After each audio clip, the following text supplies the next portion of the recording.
Kalunos-lunos ang sinapit ng isang batang 2 taong gulang sa Talisay, Cebu.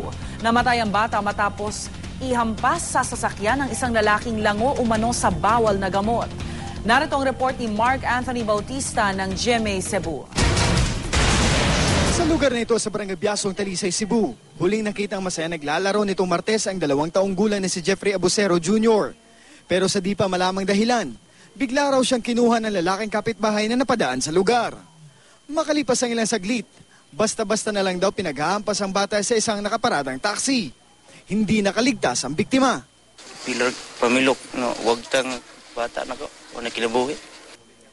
Naaresto naman agad ang 35 taong gulang na sospek. Mismong pamilya na sospek ang nagsuko sa kanya sa mga pulis. Pati raw kasi sila, parang gusto na ring saktan ng sospek. Yan ang gilambuyo, iya ba dyan kanang paak nga rin? Napag-alamang kalalabas lang ng sospek sa rehabilitation center dahil sa paggagamit ng bawal na gamot.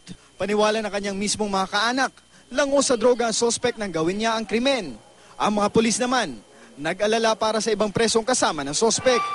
Noong ipinasok daw kasi siya sa selda, nanakal siya na isa pang bilanggo. Hindi naman makuna ng pahayag ang sospek. Aalamin pa ng pulisya kung may diferensya siya sa pag-iisip. Inihahanda na ang kasong murder laban sa kanya.